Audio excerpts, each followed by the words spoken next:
ताकि मैं एक डायग्राम की हेल्प समझाता हूँ। जैसे कि मान लो ये आपके पास एक रोड है, ठीक है। इस रोड की आपको लेंथ मतलब लेंथ जो है वो पता करनी है, आपको पता नहीं है कि इसकी कितनी लेंथ है। तो आप इसके इस वाले एंड से लेके इस वाले एंड तक इसको अगर लेंथ इसकी जो एल आएगी आपकी उसको मेजर कर लोगे तो ये सिंपल लाइन स्टैंडर्ड है। मतलब कि आपने क्या किया, यहाँ से लेके यहाँ तक इसको मेजर कर लिया। लेकिन इंड स्टैंडर्ड से, मतलब इंड जो स्टैंडर्ड होता है उसमें हम फेस के थ्रू मेजर करते हैं, यानी इस वाले फेस से लेके इस वाले फेस तक आपने जो डिस्टेंस है वो मेजर करी, फेस से फेस तक, ठीक है, फेस से फेस तक। तो ये जो आपको दिख रहा है, ये जो बड़ा सा दिख रहा है आपको, यही है हमारा साइन बार, इसी को कहते हैं हम साइन बार। और जो इसके नीचे जो रोलर लगा पड़ा है ये इसके साथ ही जुड़ा हुआ होता है, हमने अलग से नहीं जोड़ा है इसके अंदर, इसके साथ ही जुड़ा हुआ होता है। बीच में छोटे छोटे होल कर रखे हैं ताकि एक तो इसका वेट कम हो जाए और दूसरा यहाँ पर आपको अच्छा खासा आउटपुट भी मिल जाए। ताकि वेट कम हो जाए तो अच्छी खासी इसलिए हम इसको ऊपर नीचे कर सकते हैं। वेलकम बैक दोस्तों, आप सभी का एक बार फिर से स्वागत है आपके अपने channel that is MA space के ऊपर। मैं हूं आदित्य ठाकुर। आज आप सभी लोगों के लिए लेकर आ गया हूं आपके subject series that is measurement and metrology का यूनिट नंबर 4। अब मेजरमेंट एंड मेट्रोलॉजी एक शॉर्ट नाम भी होता है, डैट इज डबल एम यानी MM। तो आप लोग कंफ्यूज मत होना, यही इसका सब्जेक्ट कोड है, ठीक है। और इसका जो सब्जेक्ट कोड है ना डैट इज BME 701। तो बहुत से बच्चे कंफ्यूज हो जाते हैं, तो हम BME 701 पढ़ रहे हैं। अब मैं आज जो लेकर आया हूँ आप लोगों के लिए, बेसिकली वो होने क्या वाला है, तो वो वन शॉट होने वाला है कंप्लीट यूनिट नंबर 4 के रिगार्डिंग। यानी यूनिट नंबर 4 के रिगार्डिंग हमको कुछ और पढ़ने की कहीं और जाके नीड नहीं है। जितना सिलेबस होगा सारा का सारा मैं AKTU बेस्ड पढ़ाऊंगा आप लोगों को, यानी कि AKTU से बाहर कुछ नहीं। जितना AKTU में है सब पढ़ेंगे। यूनिट नंबर 4 पूरी कंप्लीट एक वीडियो के अंदर खत्म कर देंगे, देन कंटिन्यू करते हैं, ठीक है। अब देन हम बात करते हैं यूनिट नंबर 4 की सिलेबस की, जो कि सिलेबस हमारे AKTU की साइट की तरफ से देखने को मिली है। यानी AKTU की साइट पे भी जाके आप चेक करने वाले हो तो सेम सिलेबस देखने को मिलेगा आपको। तो देखो मेजरमेंट एंड मेट्रोलॉजी का जो यूनिट नंबर 4 थे वो दो पार्ट में है। पहला पार्ट तो ये है आपका और देन दूसरा पार्ट ये है हमारा, ठीक है। तो मैंने भी इसी तरीके से पढ़ाया है आप लोगों को, पहले पहला पार्ट कवर किया है, देन दूसरे पार्ट पे हम लोग गो थ्रू करेंगे। पहले पार्ट के अंदर आप पढ़ने वाले हो स्टैंडर्ड क्या होते हैं, लीनियर मेजरमेंट क्या होती है और साथ ही साथ में एंगुलर मेजरमेंट क्या होती है। और दो अलग अलग टर्म पढ़ोगे, लाइन और इंड स्टैंडर्ड के बारे में। साथ ही साथ में इंटरचेंजेबिलिटी और स्टैंडर्डाइजेशन क्या क्या होता है, ये सारे क्वेश्चन हम पढ़ेंगे पार्ट 1 के अंदर। यानी कि इस वन शॉट के पहले कॉन्सेप्ट के अंदर, पहले लेक्चर के अंदर, पहले पार्ट के अंदर हम इतने टॉपिक पढ़ने वाले हैं। लेकिन जब पार्ट 2 शुरू करेंगे तो उसके अंदर हम पढ़ेंगे सिग्मा कॉम्परेटर्स क्या होते हैं, जॉनसन माइक्रोकरेटर क्या होता है, देन साथ ही साथ में लिमिट गेज क्या होता है और टेलर प्रिंसिपल क्या मिला है गेज डिजाइन करने का, ठीक है। तो ये सारे ही क्वेश्चन इंपॉर्टेंट है। बेसिकली यूनिट 4 का सिलेबस देख के आपको बहुत छोटा लग रहा होगा और ये यूनिट भी और यूनिट के कंपैरिजन में बहुत छोटी है, ठीक है। तो देन हम सबसे पहले टॉपिक से शुरू करते हैं। सबसे पहला टॉपिक है हमारा डेट इज लीनियर मेजरमेंट। हम पहले लीनियर मेजरमेंट पढ़ रहे हैं, इसके बाद पढ़ेंगे एंगुलर मेजरमेंट, ठीक है। तो लीनियर मेजरमेंट क्या होता है, जो कि डील करता है डायमेंशन को किसी लेंथ के, ब्रेड्थ के, हाइट के, थिकनेस के, डायमीटर के और डिस्टेंस के, ठीक है। इतने डायमेंशन को जो भी हम मेजर करते हैं तो वो लीनियर मेजरमेंट होती है। इन इंजीनियरिंग कोई इंजीनियरिंग कंपोनेंट है आपको आपका, या क्वालिटी इंश्योरेंस है, या फिर इंटरचेंजेबिलिटी कोई मैन्युफैक्चरिंग में बनाई जा रही है, इन सारे टॉपिक पे लीनियर मेजरमेंट हम करते हैं, ठीक है। लीनियर मेजरमेंट जो है हमारा एक्यूरेट को लीनियर मेजरमेंट क्या क्या इंश्योर करता है, तो आप बिल्कुल असेंबल कर सको अपने पार्ट्स को एक दूसरे के साथ में। अगर आपका अच्छा लीनियर मेजरमेंट रहेगा, इंटरचेंजेबिलिटी बढ़ जाती है, फंक्शनल परफॉर्मेंस भी हाई हो जाती है उसकी, और रिड्यूस कर देता है ये रिजेक्शन या रीवर्क पे उस मटेरियल पर, कि आपको दोबारा उसको काम नहीं करना, पहली बार में वो फिट हो जाएगा। अब देखो स्टैंडर्ड क्या क्या होते हैं लीनियर मेजरमेंट के, पहले आप समझो स्टैंडर्ड होते क्या है, स्टैंडर्ड्स क्या होते हैं, ठीक है। बाद में समझना कि वो लीनियर मेजरमेंट में किस तरीके से यूज आते हैं। स्टैंडर्ड मतलब कोई एक ऐसी यूनिट मान लो, ऐसी क्वांटिटी मान लो, कोई ऐसा प्रोसेस मान लो जो पूरी दुनिया में वर्ल्ड वाइड में एप्लीकेबल हो, यानी कि सबने उसको एक जैसा ही बना रखा है, मान रखा है। जैसे कि आप कभी ये सोचते हो कि 1 सेंटीमीटर मान लो इतना से इतना जो होता है, इसके बीच में इतनी ही डिस्टेंस क्यों कवर होती है, इससे ज्यादा क्यों नहीं होती। आई होप कि 1 सेंटीमीटर आप समझ रहे होगे मैं कहना क्या चाह रहा हूं, कि 1 सेंटीमीटर में जितना हमने डिस्टेंस कवर कर रखा है सिर्फ उतना ही क्यों कवर कर रखा है, उससे ज्यादा क्यों नहीं होता, उससे कम क्यों नहीं होता। क्योंकि वो एक स्टैंडर्ड वैल्यू है, यानी पूरे वर्ल्ड वाइड में आप पूरे वर्ल्ड में कहीं भी चल जाओ, 1 सेंटीमीटर की जो वैल्यू होगी वो उतनी ही होगी, ठीक है, उतने ही डिस्टेंस को कवर करेगी। तो ये होती है एक स्टैंडर्ड, माने कि आपको एक ऐसी वैल्यू मिल जाए जो पूरे के पूरे वर्ल्ड में अग्रीड करी गई हो, मानी गई हो, ठीक है। तो स्टैंडर्ड इन लीनियर मेजरमेंट एक को हम ऐसे जानते हैं कि एक ऐसी अग्रीड रेफरेंस लेंथ, यानी कोई एक ऐसा लेंथ जो पहले से ही अग्रीड हो, जो इंश्योर करता हो यूनिफॉर्मिलिटी को, एक्यूरेसी को या ट्रेसिबिलिटी को, किसी मेजरमेंट वर्कशॉप पे आप कर रहे हो या इंडस्ट्री में कर रहे हो या कंट्री में कर रहे हो, उसके हिसाब से। इन शॉर्ट कहूं तो कोई भी एक ऐसा डायमेंशन जो पूरे वर्ल्ड में माना गया हो और एप्लीकेबल हो, ठीक है। अब स्टैंडर्ड की जरूरत क्यों पड़ती है? ताकि पूरे के पूरे वर्ल्ड में यूनिफॉर्म मेजरमेंट हो सके, ठीक है। मेजरमेंट यानी आप कर रहे हो यहाँ पे मान लो 1 किलो चीनी का, तो अगर आप उसको कहीं और भी जाके मेजर कर रहे हो तो वो चीनी का जो मास है वो 1 किलो ही रहे, इसलिए हमें स्टैंडर्ड की जरूरत पड़ती है। और सिमिलरली लेंथ के केस में अगर ये 1 मीटर का है कोई ब्लॉक, तो वो कहीं भी जाके अगर आप उसको मेजर करोगे तो वो 1 मीटर का ही रहेगा, ठीक है। उसको दूसरे क्वांटिटी में मेजर करने के बाद भी वो 1 मीटर का ही रहेगा। तो ये यूनिवर्सल कॉन्सेप्ट हो जाता है। दूसरा होता है कि इससे इंटरचेंजेबिलिटी बढ़ जाती है आपकी किसी पार्ट की, क्योंकि आपने सब जगह सेम डायमेंशन रखी है। तीसरा, ये कैलिब्रेशन को जो होता है इंस्ट्रूमेंट का, उसको इनेबल कर देता है, आप उसमें सुधार कर सकते हो अगर मिस्टेक हो जाती है तो। And then reduce distribute manufacturing and inspection, ठीक है। मतलब कि आप उसके अंदर बार बार जांच नहीं करनी पड़ती आपको, ये सारे काम जो आपके कम कर देता है अगर आपके पास सेम स्टैंडर्ड रहेंगे तो, ठीक है। अब classification of standard, basically standard 4 type के होते हैं। पहला इंटरनेशनल लेवल पे, यानी कि सारे ही देशों ने, सारी कंट्रियों ने उसको स्टैंडर्ड बताया है। दूसरा है प्राइमरी स्टैंडर्ड।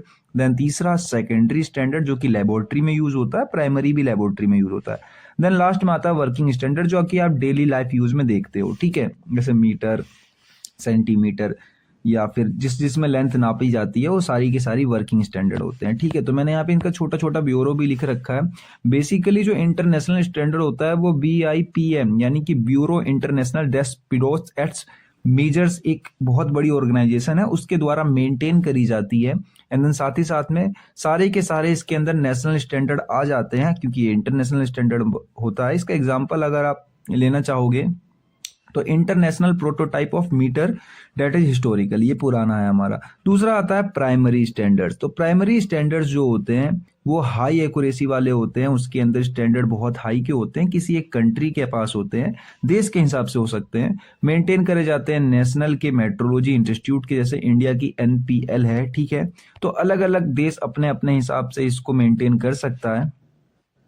एंड देन इसको कैलिब्रेट करने के लिए हमें सेकंड स्टैंडर्ड की जरूरत पड़ती है, या फिर इसको आप यूज करके सेकेंडरी जो स्टैंडर्ड होते हैं उनको भी कैलिब्रेट कर सकते हो। उसके बाद जो इसको बहुत ही ज्यादा यूज करा जाता है, ये वैसे छोटी मोटी बातें सब आने वाली नहीं है, मैंने आगे डिटेल में बताई भी नहीं है आप लोगों को। मतलब आप लोगों को ऊपर से ओवर भी होना चाहिए कि कितने टाइप के होते हैं। अगर आप देखोगे तो मैंने आगे फिर यही बताया है कि सेकेंडरी स्टैंडर्ड होते हैं, देन लास्ट में वर्किंग स्टैंडर्ड होते हैं। मतलब ये क्वेश्चन वैसे AQ2 में पूछा नहीं जाता है, अगर आएगा भी तो आएगा क्लासिफिकेशन ऑफ स्टैंडर्ड, तो आप बता देना कि 4 टाइप के होते हैं।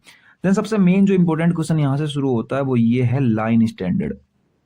लाइन स्टैंडर्ड AQ2 में देखो, लाइन और एक दूसरा होता है एंड, इन दोनों को मिला के AQ2 में 7 मार्क्स में क्वेश्चन पूछ लिया जाता है। मैं दोबारा बता देता हूँ, ये क्वेश्चन 7 मार्क्स में अकेले तो नहीं आएगा, लेकिन एंड स्टैंडर्ड के साथ मिलकर आ जाता है। तो पहले आप समझ लो लाइन स्टैंडर्ड होता है क्या। मैं एक डायग्राम की हेल्प समझाता हूँ। जैसे कि मान लो ये आपके पास एक रोड है, ठीक है। इस रोड की आपको लेंथ मतलब लेंथ जो है वो आप पता करनी है, आपको पता नहीं है कि इसकी कितनी लेंथ है। तो आप इसके इस वाले एंड से लेके इस वाले एंड तक इसको, अगर लेंथ इसकी जो L आएगी आपकी, उसको मेजर कर लोगे तो ये सिंपल लाइन स्टैंडर्ड है। मतलब कि आपने क्या किया, यहां से लेके यहां तक इसको मेजर कर लिया। लेकिन एंड स्टैंडर्ड से, मतलब एंड जो स्टैंडर्ड होता है उसमें हम फेस के थ्रू मेजर करते हैं, यानी इस वाले फेस से लेके इस वाले फेस तक आपने जो डिस्टेंस है वो मेजर करी, फेस से फेस तक, ठीक है, फेस से फेस तक। तो ये इन स्टैंडर्ड के थ्रू कर रहे हैं हम। लेकिन अगर सिंपल इसको ऐसे ही हमने मेजर कर लिया तो हम कर रहे हैं लाइन के स्टैंडर्ड के थ्रू, ठीक है। दोनों का ही आपको डिफरेंस समझ में आ गया होगा। ज्यादा बुकों में डिटेल से लिखा नहीं होता, थ्योरी में बच्चे उतने फोकस भी नहीं करते हैं, तो मैंने उससे पहले आपको ये बता देता हूँ।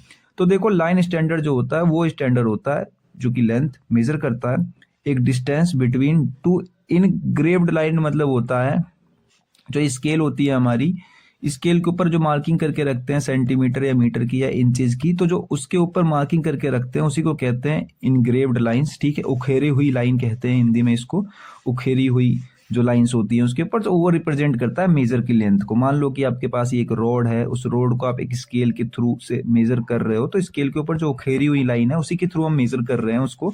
तो सिंपली यही है हमारा लाइन स्टैंडर्ड। अब कंस्ट्रक्शन क्या होता है, तो देखो कंस्ट्रक्शन में हम क्या मेड ऑफ स्टील, स्टील की बना के रखते हैं, स्टेनलेस स्टील की या इनवोवियर की, मतलब अलग अलग मटेरियल की हम बना के रखते हैं स्किलों को। या वैसे बहुत सारे कंपोनेंट अलग अलग भी होते हैं इसके अंदर। तो ग्रेडुएशन जो होती है वो इंचेस या इन्वर्टेड करी जाती है, सरफेस उनके ऊपर करी जाती है, और जो लाइंस होती है वो डिफाइनाइट होती है, थिकनेस भी उनकी डिफाइनाइट होती है, मतलब कि सब कुछ आपको पहले से ही पता होता है, ठीक है। उसके बाद अब देखो जो स्टैंडर्ड होते हैं, जो डिस्टेंस मेजर करते हैं between two straight and parallel lines, ठीक है। जो स्टैंडर्ड लाइन स्टैंडर्ड हम पढ़ रहे हैं, हम क्या पढ़ रहे हैं अभी, लाइन स्टैंडर्ड, ठीक है। लाइन स्टैंडर्ड की जो आपको पता है कि जो मेजर कर रहे हैं हम लोग डिस्टेंस, वो दो स्ट्रेट या पैरेलल लाइंस के बीच में कर रहे हैं। डायग्राम क्या है समझो, आप हमेशा ऐसे ही मेजर कर सकते हो, जैसे ये हमारा एक रोड हो गया, तो इसके पैरेलल, पैरेलल मतलब आप इसके साथ में कोई स्केल लगा के मेजर कर सकते हो, या बिल्कुल स्ट्रेट में आप इसके साथ स्ट्रेट लगा के मेजर कर सकते हो, ठीक है। मतलब आप इसके साथ इंक्लाइंड करके या किसी और एंगल पे बना के मेजर नहीं कर सकते।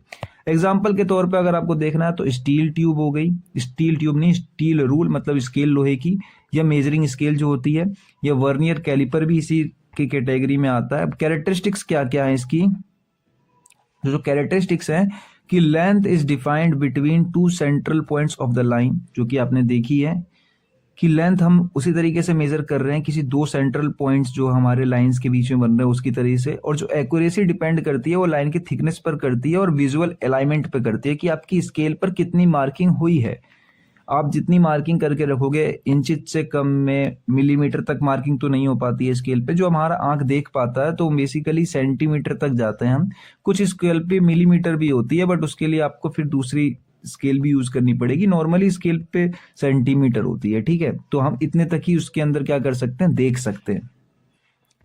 अब एरर क्या क्या आती हैं, देखो एरर कभी कभार पूछ लिया जाता है, लाइन स्टैंडर्ड की एरर क्या क्या होती है। सबसे होती है पैरेलल एरर, आपने पैरेलल लगा रखा है, यानी आपकी जो आई है वो परपेंडिकुलर नहीं थी स्केल के, इसलिए आपको एक पैरालॉक्स एरर दिखाई, पैरेलल नहीं है ये, पैरालॉक्स एरर है। यानी कि आप जब बिल्कुल परपेंडिकुलर देखोगे, मान लो आप ये रीडिंग देख रहे हो और सामने ये स्केल पे दूसरी रीडिंग है, यानी उसकी लेंथ है आपकी किसी ऑब्जेक्ट की, तो ये इसके साथ मैच, अगर बिल्कुल सीधा देखोगे परपेंडिकुलर, तब आपको और अच्छी तरीके से दिखाई देगी। अगर आप कहीं और से देख रहे हो तो थोड़े बहुत आंकड़े आगे पीछे दिख जाते हैं, इसलिए कभी कभार एरर आती है। दूसरी है वियर ऑफ लाइंस, कि आपकी जो रिपीटेटिव यूज ऑफ फेड, यानी कि आपने रिपीट, जैसे कि समझाऊं, उखेरी हुई जो लाइन आपने बना रखी है स्केल के ऊपर, उसमें अगर रिपीटेटिव कर रखा है, मतलब कुछ लाइंस गलत हैं, तो उसके कारण भी ये आती है।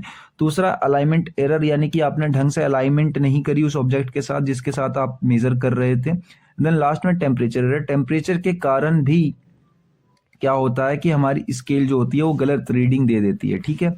4-5 तरीके के एरर हो गए, ये एरर आप देख लेना, 2 मार्क्स में आप खुद से लिख भी सकते हो। देन आगे बात करूं इसकी एडवांटेज और डिसएडवांटेज की, इंपॉर्टेंट है। लाइन स्टैंडर्ड और लाइन स्टैंडर्ड की एडवांटेज डिसएडवांटेज पूछ ली जाती है। तो लाइन स्टैंडर्ड क्या होता है, सिंपल होता है, इकोनॉमिकल, यानी स्केल कितने ही रुपए का था, 5 का 10 का आप लाके खरीद के यूज कर लोगे। इजी टू यूज भी होता है और सुटेबल होता है किसी रफ लेआउट मेजरमेंट के लिए, मतलब आप अगर रफ मेजरमेंट कर रहे हो तो बहुत अच्छा है ये। दूसरा डिसएडवांटेज क्या है कि ज्यादा हाई लेवल की आपको एक्यूरेसी या प्रिसिशन नहीं मिलती है, वहां पर आप यूज ही नहीं कर सकते हो इसको। एक लिमिटेड यहाँ पर आपकी एक तरीके से बाउंड्री होती है, जितना ह्यूमन आई देख सकता है उतने छोटे ही आप बना सकते हो स्केल पे मैपिंग करके, उससे छोटे देख ही नहीं सकता है, मतलब बहुत माइक्रोन में वैसे भी आंख देख नहीं पाती है, तो आप मार्किंग कर भी दोगे तो कोई फर्क नहीं पड़ेगा। और जो एक्यूरेसी होती है इसकी वो कम हो जाती है। एंड देन साथ में जो पैरेलॉक्स एरर होती है और जो वियर एरर होती है उससे ही अफेक्ट भी होता है, अभी आपने देखा। एप्लीकेशन कहाँ कहाँ, तो वर्कशॉप में यूज कर लेते हैं, रफ इंस्पेक्शन में इंस्पेक्शन जब हम यूज कर रहे हैं रफ में यूज कर लेते हैं, या प्राइमरी मेजरमेंट जब हम कभी कभार करते हैं। तो बेसिकली आप डायग्राम बनाना चाहो लाइन स्टैंडर्ड के अंदर किसी एक अच्छे कंपोनेंट का, तो आप स्केल बना सकते हो। यही है एक पूरा का पूरा जो रूलर है हमारा, और यही हमारा एक रूल क्या कहलाएगा, एक एग्जाम्पल कहलाएगा लाइन स्टैंडर्ड का, बेसिकली यही है। देन दूसरी बात करते हैं हम इन स्टैंडर्ड की। इन स्टैंडर्ड इंपॉर्टेंट है, जैसा कि मैंने बताया, दोनों मिला के 7 मार्क्स में आते हैं, मैं लिख भी देता हूँ यहाँ पे 7 मार्क्स प्लस लाइन स्टैंडर्ड और साथ में मान के चलना, अगर आएगा तो 2 मार्क्स में आएगा, अकेले आएगा तो। लिंड जो एंड स्टैंडर्ड होता है, मैंने बताया आपको कि वो स्टैंडर्ड होते हैं जो लेंथ ही मेजर करते हैं, लेकिन डिस्टेंस बिटवीन टू फ्लैट या पैरेलल फेसेस को, ठीक है, फेस को हम यहाँ पे मेजर करते हैं। डिफाइन द मेजर लेंथ, यानी कि ये कोई रोड है तो इस रोड की हम लेंथ ही मेजर कर रहे हैं, लेकिन इस वाले फेस से लेके इस वाले फेस तक ऐसे मेजर कर रहे हैं हम, ठीक है। तो हम ये रीडिंग चेक करेंगे यहाँ से इस फेस से इस फेस तक कितनी डिस्टेंस है, ठीक है। 3D डायग्राम होता तो मैं और ढंग से समझा पाता, बट आई होप कि आपको समझ में आ रहा होगा। कंस्ट्रक्शन क्या होता है, तो इसके भी अलग अलग कंपोनेंट होते हैं। हम क्या करते हैं, ग्राउंडेड कर लेते हैं या लेफ्ट कर लेते हैं, इंड फेस पे उस ऑब्जेक्ट को इसको लगा लेते हैं, ठीक है, जोड़ लेते हैं। उसके बाद made of high grade steel से बने हुए होते हैं, टंगस्टन से बने होते हैं, कार्बाइड से बने होते हैं, सिरामिक से बने हुए होते हैं, क्या इसके जो एलिमेंट जो हम कंपोनेंट यूज करते हैं। और फेस जो होता है ना, वो परफेक्टली फ्लैट होने चाहिए या पैरेलल होने। पैरेलल मतलब एक ऐसा है तो दूसरा भी ऐसा ही होना चाहिए, नहीं तो बिल्कुल परफेक्टली फ्लैट तो मतलब बिल्कुल फ्लैट ऐसे होने चाहिए, ठीक है। यानी आप इस शेप वाले को अगर मेजर करने जा रहे हो, ऐसा कुछ शेप है उसका, तो एक फेस तो ऐसा उरेबी कट मतलब कि अनसिमेट्रिकल पैटर्न फॉलो कर रहा है, दूसरा वाला भी इसी तरीके से है, तो आप इसको मेजर नहीं कर पाओगे इसकी हेल्प से, ठीक है। देन आगे चलते हैं, एग्जांपल्स क्या क्या होते हैं इसके। तो स्लिप गेज है, बहुत अच्छा एग्जांपल है, स्लिप गेज गिलेज बॉक्स के अंदर आता है। दूसरा एंड बार्स है। कैरेक्टरिस्टिक्स क्या क्या होते हैं, तो आप इसको जो है लेंथ जो डिफाइन करने के लिए आपको फिजिकल कांटेक्ट चाहिए उसके फेसिस पर, उस जो भी आप मेजर कर रहे हो। और मेजरमेंट इंडिपेंडेंट होता है विजुअल अलाइनमेंट से, अपनी आपको दिखाई नहीं भी दे रहा है उतना छोटा, तो आप इसको वैसे भी माइक्रोमीटर की हेल्प से या फिर मोनोमीटर की हेल्प से, आप जो भी समझना चाहो, मतलब छोटे छोटे पॉइंट्स जो आप माइक्रोन में चेक कर रहे हो तो वो भी आपको दिख जाएंगे। जरूरी नहीं है कि आपको दिखने ही चाहिए, रीडिंग भी मिल जाती है इसमें। जो एरर होते हैं इसके अंदर बहुत कम होते हैं, 3 ही होते हैं। पहला बियर, क्योंकि आप टच कर रहे हो फेसिस के ऊपर। दूसरा, अगर फेसिस के ऊपर डर्ट है या फिर डस्ट लगा हुआ है तो दिक्कत हो जाती है, कभी गलत रीडिंग आ जाती है। देन लास्ट में थर्मल एक्सपेंशन, वही टेम्परेचर पे इफेक्ट पड़ता है। एडवांटेज 2 मार्क्स में आती है। देखो एडवांटेज क्या है कि एक्सट्रीमली हाई एक्यूरेसी होती है इसकी, और इसमें पैराडॉक्स एरर भी नहीं आता कि आप कैसे भी देखोगे आपको सेम रीडिंग दिखने वाली है। देन लास्ट में है कि ये आइडियली बन भी जाता है कभी कभार कैलिब्रेशन करने के लिए या इंस्पेक्शन करने के लिए, यानी आप इसकी हेल्प से किसी दूसरे एलिमेंट को ठीक भी कर सकते हो। और जो डिसएडवांटेज है वो ये महंगा आता है, बहुत ज्यादा इसके अंदर केयरफुली आपको ये काम करना पड़ता है। देन बहुत कन्वीनियंट नहीं होता रफ यूज के लिए, मतलब रफ यूज के लिए आप सिंपलली लाइन स्केल भी यूज कर सकते हो, लाइन स्टैंडर्ड जो है। एप्लीकेशन कहाँ कहाँ यूज आता है, तो मेजरिंग इंस्ट्रूमेंट को कैलिब्रेट यानी ठीक करने में, बहुत ज्यादा आपको एक्यूरेसी वाला प्रिसिशन को इंस्पेक्शन करना है तो उसमें आएगा, या टूल सेटिंग कर रहे हो आप किसी गेज मैन्युफैक्चरिंग के अंदर। देखो बेसिकली क्या है, यहाँ पर अपना अपना ऑब्जेक्ट रखा, तो इसका एक ये वाला फेस, एक ये वाला फेस, हम इन दोनों के बीच के जो डिस्टेंस है वो ऐसे ना मेजर करके ऐसे मेजर करेंगे, और ये इसकी हेल्प से, ठीक है, ये जो हमने बना रखा है मोनोमीटर की हेल्प से, ठीक है। अब देखो कभी कभार ना वो आता है ना वो आता है, डिफरेंस आ जाता है दोनों के बीच में। डिफरेंस 7 मार्क्स में भी आता है और 2 मार्क्स में भी आता है, तो आप कंफ्यूज मत होना। अगर 7 मार्क्स में आ रहा है तो आप पहले वाला भी लिख सकते हो, दोनों बता के लास्ट में डायग्राम बना देना, और 2 मार्क्स में आ रहा है तो सिर्फ ये डायग्राम बनाना। अब देखो जैसे डेफिनेशन क्या है कि लाइन स्टैंडर्ड से हम क्या करते हैं, डिस्टेंस बिटवीन 2 लाइंस, 2 लाइंस की हम डिस्टेंस निकाल रहे हैं, लेकिन इसमें क्या है, डिस्टेंस बिटवीन 2 फेसेस, हम 2 फेस की डिस्टेंस निकाल रहे हैं। एक्यूरेसी इसकी कम होती है, इसकी बहुत ज्यादा होती है। इसमें पैराडॉक्स एरर अकर करता है, इसमें अकर भी नहीं करता है, क्योंकि आप कैसे भी देखोगे सही रिजल्ट दिखने वाला है।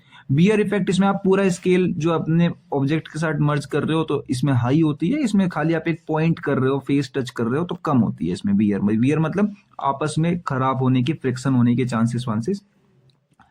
एग्जांपल्स के लिए आप स्टील टूल और इसमें स्लिप गेज दोनों ही आप यूज कर सकते हो, लिख सकते हो, जो भी आपको समझ में आया। वैसे तो मेरे ख्याल से आपको टॉपिक पूरा का पूरा क्लियर हो गया होगा। देन हम नेक्स्ट टॉपिक पे मूव करते हैं।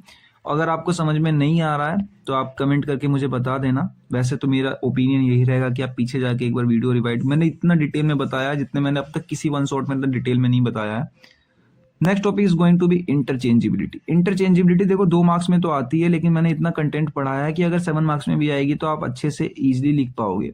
अब इंटरचेंजेबिलिटी इंपॉर्टेंट है, मैंने 7 मार्क्स के लिए भी लिख दिया। अब इंटरचेंजेबिलिटी होती क्या है समझना। इंटरचेंजेबिलिटी एक तरीके की प्रॉपर्टी होती है किसी भी एक मशीन टूल की, ठीक है, मशीन टूल की मैं बता रहा हूं आपको कि वो इंटरचेंज हो सके। अब इंटरचेंज का मतलब यहां पे क्या है, मान लो कि आपके पास ये ऑब्जेक्ट की एक पीस है, ठीक है, जिसको आपको इस ऑब्जेक्ट के इस होल वाले पीस में फिट करनी है, ठीक है। तो इसकी जितनी अच्छी इंटरचेंजेबिलिटी होगी उतने अच्छे तरीके से एक तो इसमें फिट हो जाएगा, पहला पॉइंट तो ये हो गया। दूसरा पॉइंट तो ये हो गया कि इस ऑब्जेक्ट के अलावा भी, मान लो ये ऑब्जेक्ट ए है, बी सी डी, मतलब ये और अलग अलग ऑब्जेक्ट में भी फिट हो जाएगा बहुत अच्छे तरीके से। तो इस ऑब्जेक्ट की इंटरचेंजेबिलिटी प्रॉपर्टी बहुत हाई हो जाएगी, ठीक है। तो देखो interchangeability is the property of manufacturing parts, किसी पार्ट की, बाय विच एनी कंपोनेंट, किसी कंपोनेंट के साथ हम प्रोड्यूस कर रहे हैं किसी स्पेसिफाइड टॉलरेंस के साथ में, तो वो इजीली असेंबल हो जाए बिना किसी मेटिंग पार्ट लगाने के थ्रू। यानी कि हम उसके ऊपर ना ही कोई फिटिंग कर रहे हैं, कोई प्रोसेस भी नहीं कर रहे हैं, और साथ ही साथ में उसके ऊपर कोई मशीनिंग भी नहीं कर रहे हैं। जब उसको हम क्या कर रहे हैं, बिल्कुल प्रॉपर फंक्शन उसके साथ मेंटेन कर ले वो, जब उसके बाद हम फिट कर रहे हैं उसको। तो यही मैंने बताया आप लोगों को कि किसी भी एक कंपोनेंट को जो हमने पार्ट लिया है उसको फिट कर रहे हैं किसी कंपोनेंट के साथ, किसी एक स्पेसिफाइड टॉलरेंस के साथ में, तो वो असेंबल हो जाए बिना किसी मेटिंग पार्ट को लगाए, और साथ ही साथ में कोई भी उसके ऊपर कोई फिटिंग ना करी जाए और कोई भी उसके ऊपर मशीनिंग ना करी जाए। ठीक है, तो ये सब कुछ करने के अलावा भी अगर आपको हो रहा है तो देखो, अगर ऊपर है डेफिनेशन और कुछ भी समझ में नहीं आया तो मैंने छोटी डेफिनेशन ऑन लिखी थी, अगर आप ये भी लिख दोगे 2 मार्क्स में तो मोर देन सफिशिएंट है, कि कोई भी पार्ट आपका फिट हो जाएगा कहीं भी बिना किसी एडजस्टमेंट के। यही होती है इंटरचेंजेबिलिटी, आपका कोई भी पार्ट कहीं भी फिट हो जाएगा बिना किसी एडजस्टमेंट के। ठीक है, अब देखो इंटरचेंजेबिलिटी की नीड क्यों पड़ी हमें। सबसे पहला मास प्रोडक्शन। मास प्रोडक्शन की मान लो कि आप, जैसे मान लो कि आप बहुत सारे कंपोनेंट बना रहे हो, ठीक है, अलग अलग शेप के, अलग अलग, तो उनको फिट करने के लिए आपको अलग अलग मशीन चाहिए होगी, अलग अलग प्रोसेस चाहिए होगा। लेकिन अगर आप सिर्फ एक ही पार्ट का कंपोनेंट बना रहे हो और वो सारे पार्ट में फिट हो जा रहा है, तो आप उस पार्ट का मास प्रोडक्शन कर सकते हो। ठीक है, दूसरा आपका टाइम भी बच जाएगा, आपको अलग अलग पार्ट जोड़ने में अलग अलग प्रोसेस के थ्रू जाना पड़ रहा था, यहाँ पर आप इजिली जोड़ दोगे तो टाइम भी बच जाएगा। तीसरा क्या है कि एलिमिनेट कर सकते हो आप स्किल फिटिंग वर्क को, यानी कोई एक मेथड के थ्रू ही वो फिट हो रहा था, बट अब आपके यहाँ पे एक तरीके से ये जनरल कंपोनेंट है तो आप ये कहीं भी फिट कर सकते हो। साथ ही साथ में आपकी मैन्युफैक्चरिंग कॉस्ट भी कम हो जाएगी, क्योंकि आप डिफरेंट डिफरेंट काइंड में अलग अलग सेटअप नहीं लगा रहे हो, सिंपल सिंपल मैन्युफैक्चरिंग कर रहे हो मास प्रोडक्शन में। और साथ ही साथ में आपका जो कंपोनेंट बन रहा है सिर्फ उसी को चेक करना है कि ये ठीक है कि नहीं। ठीक है, ठीक है तो ठीक है, और नहीं तो खराब है। तो आप सेम साइज के बना रहे हो तो आपको उसको इजीली रिप्लेस भी कर सकते हो और मेंटेनेंस भी कर सकते हो। ठीक है, तो इसलिए हमें जरूरत है इंटरचेंजेबिलिटी की।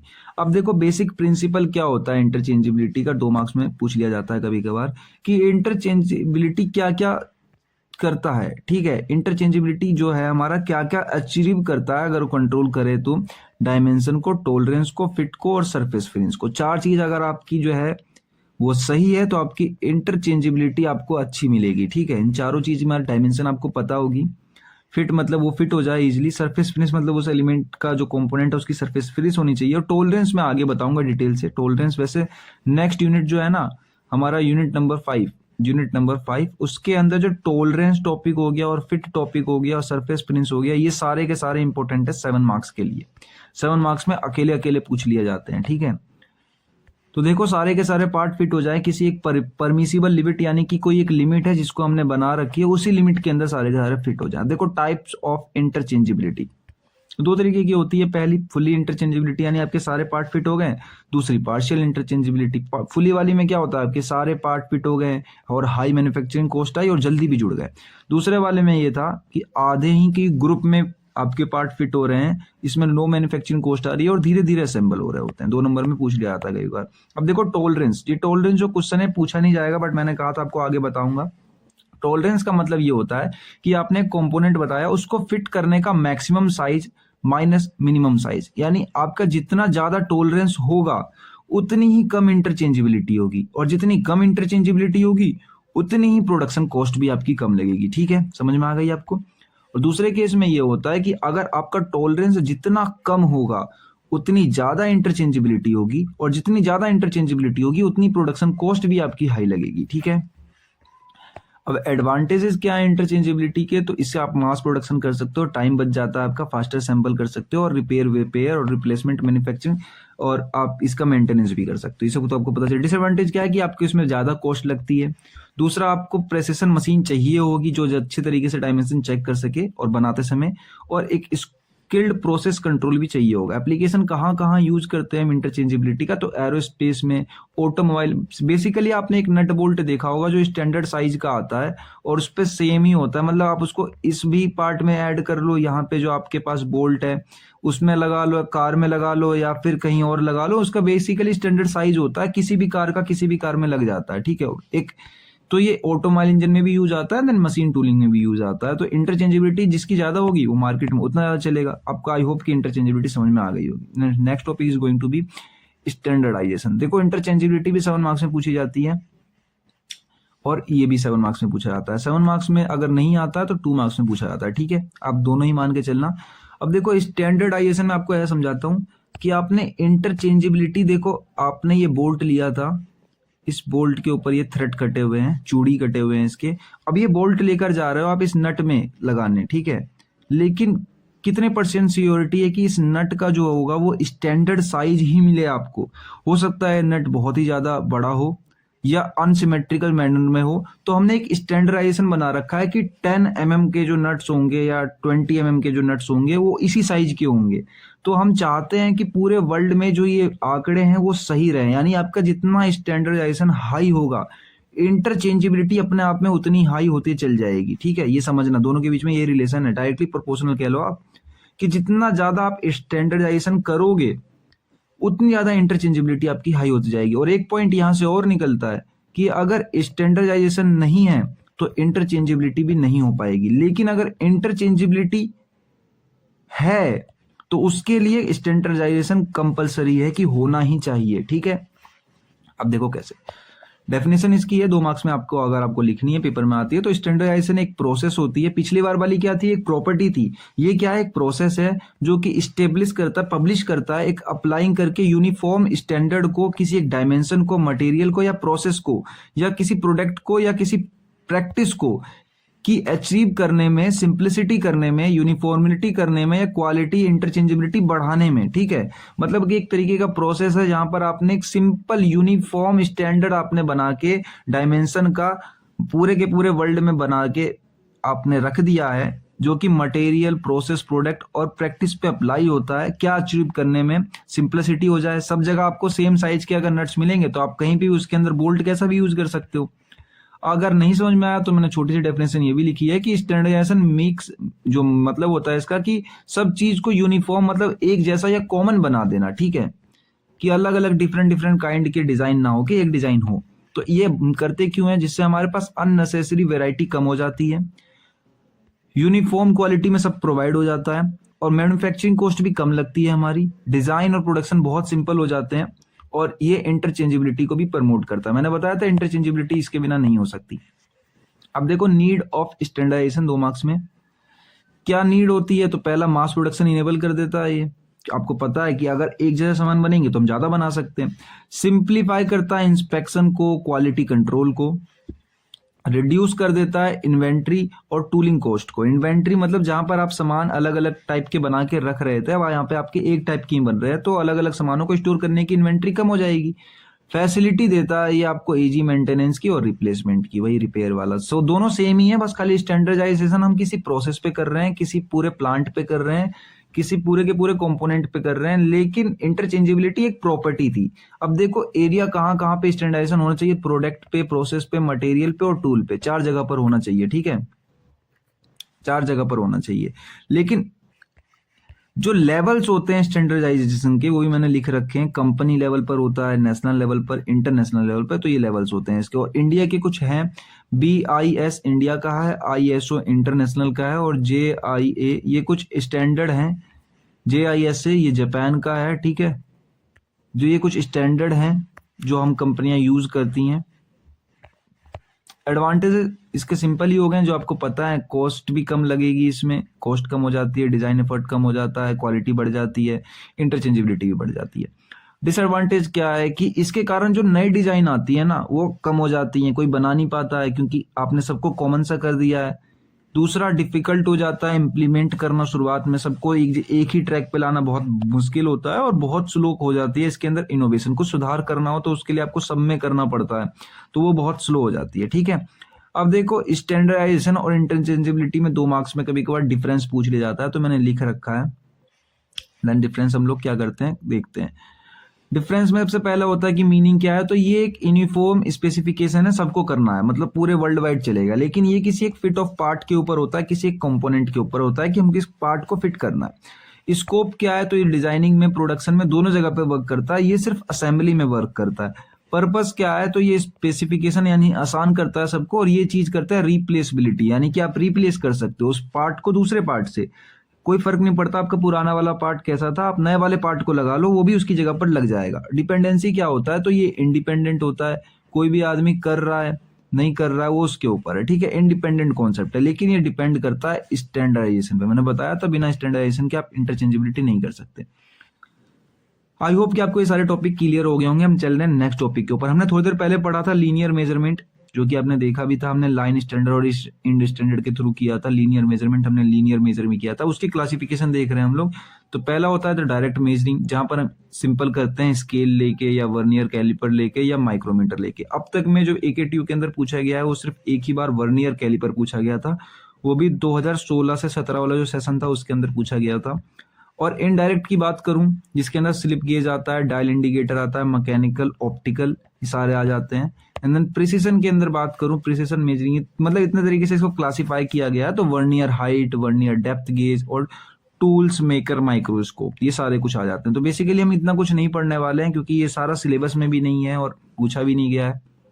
तो हम जो पढ़ने वाले हैं वो खाली vernier caliper. Vernier caliper AKTU के अंदर पूछा जा चुका है इससे पहले भी। वैसे 5 साल से सब्जेक्ट भी नहीं था, ये 5 साल पहले ही सब्जेक्ट था, और लास्ट साल जब ये सब्जेक्ट था तो यही वाला क्वेश्चन आया था 7 मार्क्स के अंदर कि वर्नियर कैलिपर से आप क्या समझते हो और सब वर्किंग सब कुछ बताओ। तो पूरा वर्नियर कैलिपर उठ कर आ गया था 7 मार्क्स के अंदर। वैसे वर्नियर कैलिपर तो आप बीटेक के फर्स्ट ईयर से ही पढ़ते हुए आ रहे होगे, मैकेनिकल इंजीनियरिंग में हो, तो बस आपको कुछ नहीं करना है, समझ लेना इस टॉपिक को। मेरा मानो तो साथ में नोट्स बनाते हुए चलो सबके, क्योंकि आपके हैंड रिटन नोट्स मेरे नोट्स से तो और अच्छे होंगे, आपको ज्यादा ही कुछ नॉलेज मिलेगा उससे। तो देखो, वर्नियर कैलिपर एक प्रिसिशन मेजरिंग डिवाइस है, जो इंस्ट्रूमेंट है, यूज करा जाता है मेजर करने के लिए एक्सटर्नल डायमेंशन, इंटरनल डायमेंशन या डेप्थ, ठीक है। 3 तरीके के लिए यूज करा जाता है, आपको पता ही होगा। और ये बहुत ज्यादा एक्यूरेट होता है स्टील रूल से, लेकिन कम एक्यूरेट होता है किसी माइक्रोमीटर से, ठीक है। प्रिंसिपल क्या होता है इसका, तो वर्नियर कैलिपर काम करता है वर्नियर प्रिंसिपल के ऊपर, कुछ नहीं होता इसके अंदर। एक छोटा स्केल होता है, एक बड़ा स्केल होता है। छोटे वाले को कहते हैं हम कोनोकाइट डिवीजन और बड़े वाले को कहते हैं मेन डिवीजन, ठीक है। तो जो प्रिंसिपल होता है इसका वो ये होता है कि जब 2 स्केल एक स्लाइटली एक दूसरे का डिफरेंट डिवीजन पर होते हैं तो उनको एक साथ मिला देते हैं, और कोनिकल डिवीजन पे जो रीडिंग होती है उनको फाइन मेजरमेंट कहा जाता है, ठीक है। अब देखो, जो लीस्ट काउंट होती है इसकी वो कितनी होती है, आपको पता है कि least count the smallest measurement that can be produce measure by instrument, सबसे छोटी ऐसी वैल्यू जो आप मेजर कर सकते हो। तो 0, देखो अगर सिंपल वर्नियर की होती है तो 0.02 होती है, अगर डिजिटल की बात करूं तो वो 0.01 mm तक होती है, ठीक है। लीस्ट काउंट का एक फॉर्मूला भी होता है कि 1 main scale division minus 1 vernier scale division. अब आपको वर्नियर और मेन दोनों में दिखा देता हूं क्या क्या होते हैं। तो वैसे तो आपने अब तक में बहुत बार वर्नियर कैलिपर को हाथ में भी लिया होगा, क्योंकि बहुत ज्यादा कॉमन चीज है, सारे ही वर्कशॉप में अवेलेबल भी होता है। तो देखो, इसका जो ये बाहर दिख रहा है आपको, ये जो दिख रही है इसकी जो रीडिंग दिख रही है, ये है मेन स्केल हमारा। और जो ये छोटा सा दिख रहा है आपको, ये जो यहाँ से लेके यहाँ तक पार्ट जो दिख रहा है, डेट इज हमारा वर्नियर स्केल। वर्नियर स्केल पे छोटे छोटे रीडिंग और लिखे हुए होते हैं, और जो मेन स्केल होता है उस पर बड़े बड़े सेंटीमीटर में रीडिंग लिखे हुए होते हैं, ठीक है। हम क्या करते हैं, अगर जो है हमारा कोई साइज की आउटर डायमीटर नापनी है तो इससे नाप सकते हो, इनर डायमीटर नापनी है तो किसी की इससे नाप सकते हो, ठीक है। डेप्थ नापनी है तो आप यहाँ से यूज कर सकते हो। तो बेसिकली इतना ही करना है। हम अगर हम रोड भी स्केल मेजर कर रहे हैं तो यहाँ से कर लेंगे आउटर स्केल मेजरिंग कितने mm का है या कितने जो है वो मीटर सेंटीमीटर का है। तो बेसिकली हम क्या करते हैं, हम ये जो हमारा दिख रहा है ये स्लाइडर होता है, ये आगे पीछे स्लाइड कर सकता है, तो इसी को हम आगे पीछे करते हैं। ये जो थंब ग्रिप है, अगर आप इसे लॉक कर दोगे, इसको लॉक कर दोगे तो ये आगे पीछे नहीं घूमेगा। और थंब ग्रिप है, इसके हेल्प से आप थोड़ा थोड़ा आगे पीछे बढ़ा सकते हो, ठीक है। तो ये सब कुछ आपको पता होगा, बेसिकली मैंने समझाने के लिए दिखाया। डायग्राम बहुत सिंपल है, डायग्राम तो कुछ खास है नहीं डायग्राम में। अब चलो इसके कंपोनेंट्स देख लेते हैं जल्दी से, क्योंकि इस टॉपिक पे ज्यादा टाइम मैं देना नहीं चाह रहा हूँ। टॉपिक आपने बहुत बार पढ़ा होगा। जो मेन स्केल है देखो कि वो ग्रेजुएट करता है mm और सेंटीमीटर में। वर्नियर जो स्केल होता है वो स्मॉल रखता है। एक तो मेन स्केल होता है, एक वर्नियर, एक आउटसाइड जो होती है, एक इनसाइड जो होती है। डेप्थ रोड होता है, देन ये लॉकिंग स्क्रू होता है जो लॉक करके रखता है, ठीक है।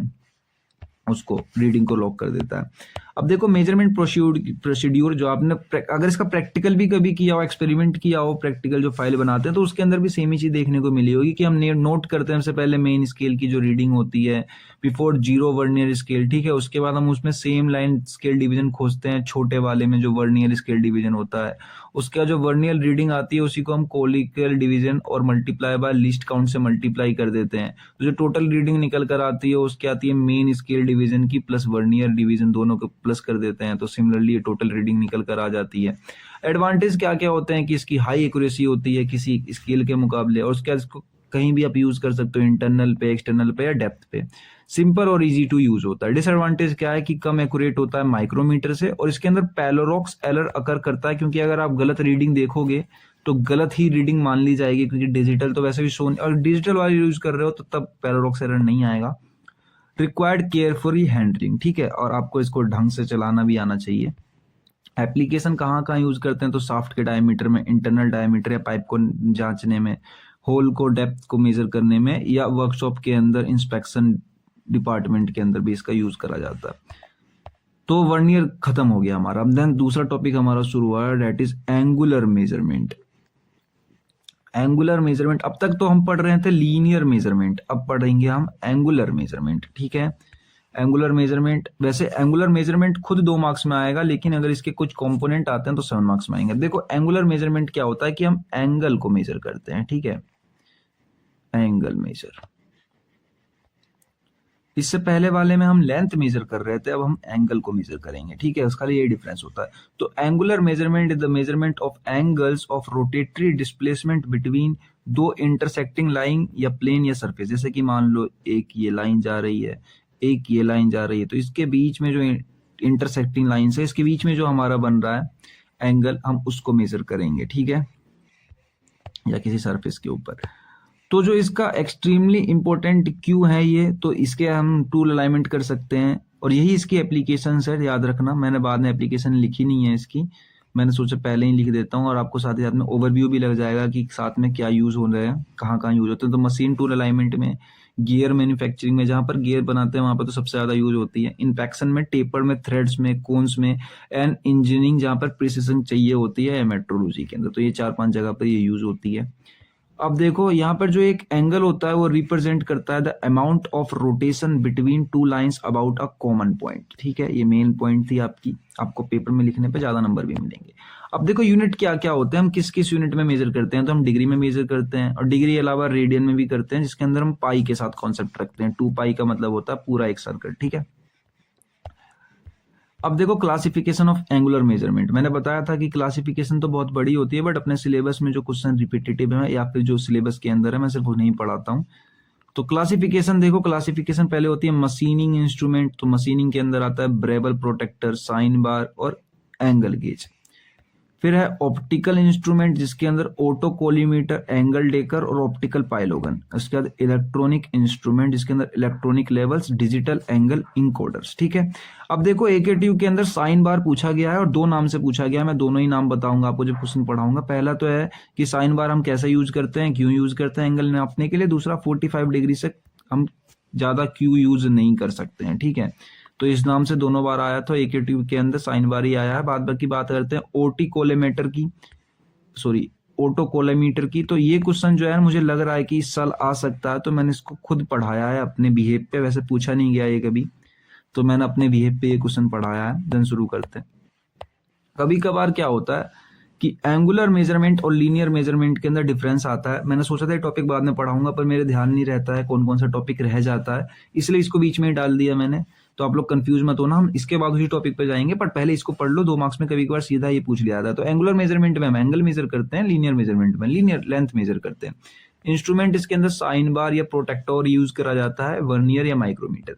एक्यूरेसी इसकी बहुत ज्यादा होती है, अगर हम ऑप्टिकल वाला यूज करें इसकी सिंपल हाई होती है। यूजेस कहाँ होता है तो अलाइनमेंट में, टेपर में, या फिर आप गियर मैन्युफैक्चरिंग में भी कह सकते हो। इसका डायमेंशन कंट्रोल करने में हम यूज करते हैं। देखो next topic is going to be sine bar, जो मैंने बताया था आपको। साइन बार इंपॉर्टेंट है। अगर इस यूनिट से मैं बोलूं कि कोई सा क्वेश्चन अगर आपके साथ आ सकता है तो that is going to be sine bar. Sine bar बहुत मन लगा के पढ़ना आप लोग। Sine bar super important question है, ये क्वेश्चन पक्का पक्की आ सकता है क्योंकि बहुत बार रिपीट हुआ है। तो साइन बार एक तरीके से प्रिसिजन एंगुलर मेजरिंग इंस्ट्रूमेंट होता है। वैसे अगर आप इसका अगर मेजरमेंट की प्रैक्टिकल फाइल भी बना रहे हो साथ में, तो आप अगर पेपर में कोई एक्सटर्नल वाइवा देने आए तो आप साइन बार के ऊपर दे सकते हो, क्योंकि सेम चीज आप वहां भी पढ़ने वाले हो और पढ़ चुके हो तो बहुत अच्छी बात है, आप यहाँ पे रिवीजन से ले लोगे उसका। तो देखो साइन बार है एक बेसिकली प्रिसिजन एंगल, यानी बहुत सटीक एंगल निकाल के देने वाला मेजरिंग इंस्ट्रूमेंट, ठीक है, जो कि यूज करा जाता है एक वेरी सेट एक्यूरेट एंगल को। ठीक है, पहले हम सेट एक्यूरेट एंगल यूज करते हैं यूजिंग करते हुए प्रिंसिपल ऑफ टिग्नोमेट्री। ठीक है, इसको ही मेजर करता है, ये एक एक्यूरेट एंगल को मेजर करेगा, बहुत ज्यादा एक्यूरेट को, किसका यूज करके, प्रिंसिपल ऑफ टिग्नोमेट्री। इसको साइन लॉ भी कहते हैं, कॉम्बिनेशन ऑफ स्लिप गेज के साथ हम इसको लगा के रखते हैं। ठीक है, किस लिए यूज करा जाता है मेनली, कहाँ कहाँ पे, तो टूल रूम्स में, इंस्पेक्शन डिपार्टमेंट में या कैलिब्रेटेड लेबोरेटरीज में, यही इसके एप्लीकेशन हो गए, मैंने बाद में लिखे भी नहीं है। तो प्रिंसिपल देखो अब इसका कि प्रिंसिपल क्या होता है, तो ये काम करता है साइन लॉ के ऊपर। साइन का जो फॉर्मूला होता है, अगर आपने 12th क्लास या 10th क्लास में कभी पढ़ा हो, तो साइन बराबर होता है एक, तो क्या होता है हमारा साइन बराबर क्या होता है, आपको क्या पता है, एक परपेंडिकुलर अपॉन बेस, नहीं परपेंडिकुलर बेस नहीं होता है। अगर आप सीबीएसई बोर्ड से आए हो तो आपको फॉर्मूले अलग पता होंगे, मैं डायग्राम की हेल्प से बता दूंगा, उसी समय बताना ज्यादा अच्छा रहेगा। ठीक है, छोड़ो इस बात को, छोड़ देते हैं। अब देखो थीटा यहाँ पर एंगल था हमारा, और साथ ही साथ में एच हाइट है स्लिप गेज की स्टैक की, और एल जो है वो डिस्टेंस है एक सेंटर से लेके दूसरे सेंटर के रोलर तक का। अब देखो यहाँ पर, अब यहाँ पर हमारा एक ही ट्राइंगल बन रहा है, ये साफ साफ दिख रहा होगा, ये हमारी एंगल हो गई। हम इसी एंगल को फाइंड करेंगे साइन बार की हेल्प करके, बस इतना ही हमारा यहाँ पर काम है। और आपको पता होगा कि ये तो नीचे वाला बेस, ये वाला हाइपोटेनियस, और ये वाला होता है हमारा परपेंडिकुलर।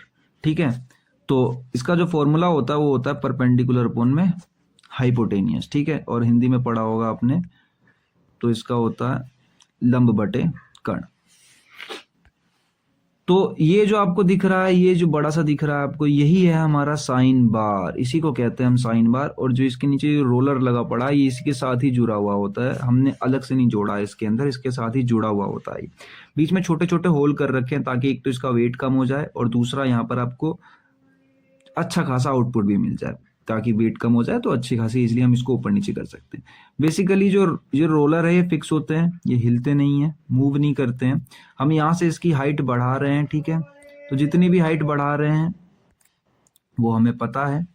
अगर हाइट अगर हमें नहीं भी पता है तो देखो लेंथ इसके एक रोलर से लेके एक रोलर तक हमें ये पता होती है। लेंथ जो होती है वो बेसिकली 100 mm की होती है, 200 की होती है, 300 की होती है, इस इतने ही हिसाब से साइन बार मिलते हैं। तो हमें लेंथ पता होती है, हमें हाइट पता होती है, तो हमें सिर्फ एंगल निकालना होता है। तो एंगल आप निकाल सकते हो फॉर्मूले से, साइन थीटा बराबर एच अपॉन एल से, मतलब बेसिकली यही फॉर्मूला हम यूज करके यहाँ से जो हमारी एंगल है वो निकाल लेते हैं। ठीक है, नीचे सर्कल प्लेट हो जाती है। अब देखो कंस्ट्रक्शन वर्किंग क्या है कि साइन बार जो होता है वो हाई ग्रेड स्टील या हार्डनेस स्टील से बना हुआ होता है, जिसके अंदर 3 पार्ट होते हैं, पहला बॉडी, दूसरा रोलर, और लास्ट में होल्स।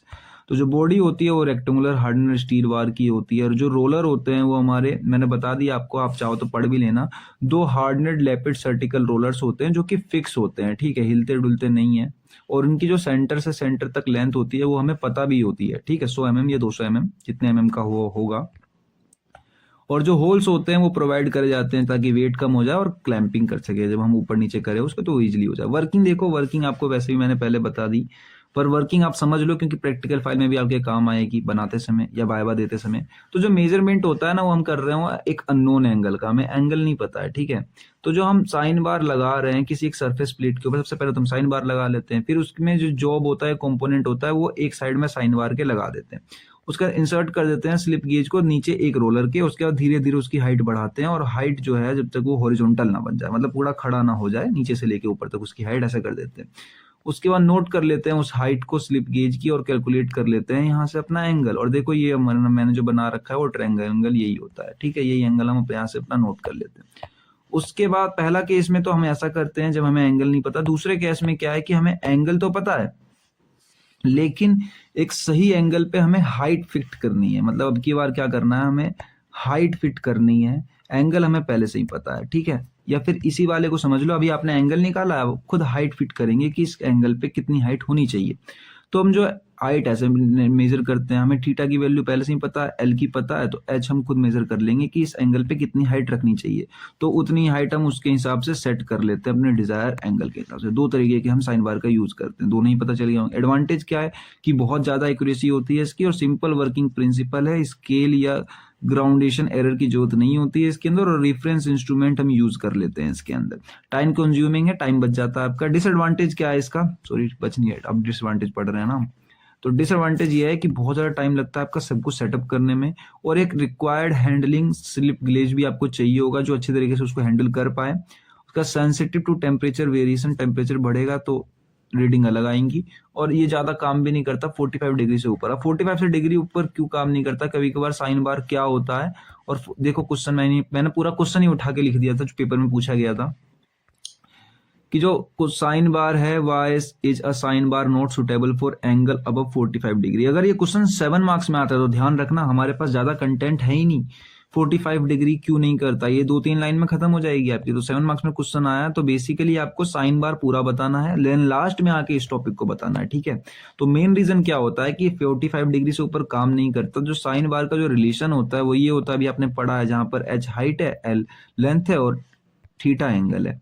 तो जैसे जैसे थीटा आपका बढ़ता है 45 डिग्री से ऊपर, तो साइन थीटा की जो वैल्यू है ना वो बहुत ज्यादा बढ़ जाती है, रैपिडली बढ़ने लगती है, और जिसके कारण छोटे से एरर आता है हाइट के अंदर, लेकिन छोटा सा एरर आता है हाइट के अंदर, लेकिन वही छोटा सा एरर बहुत बड़ा एरर बन जाता है एंगल के अंदर में, ठीक है। समझ में आ गया होगा आपको, बस इतना ही है कि जैसे जैसे हम 45 डिग्री से ऊपर जाते हैं तो एरर मैग्निफिकेशन छोटा होता है, लेकिन इंस्टेंटली वो अचानक से बढ़ जाता है, और जिसके कारण एक्यूरेसी खत्म हो जाती है पूरी की पूरी। यही रीजन है कि हम यूज नहीं करते 45 से ऊपर डिग्री पे।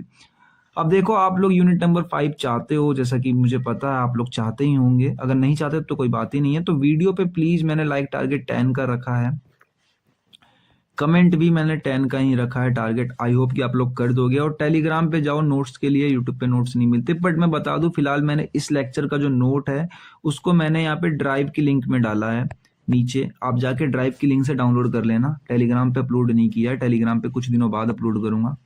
तो जब तक मैं ड्राइव की लिंक पे इसके नोट डाल दे रहा हूँ, पेपर टाइम है, थोड़ा सपोर्ट दिखा दो, किसी को शेयर कर दोगे तो बहुत हेल्प होगी, क्योंकि मुझे उम्मीद है आप लोग कर दोगे। अब तो मैं सब कुछ आपकी उम्मीद पे ही कर रहा हूँ। Next question is going to be, जो मैंने खुद बताया है कि ये इंपॉर्टेंट है और मुझे लग भी रहा है आ सकता है, तो इसमें मैंने ज्यादा कुछ लिखा नहीं है।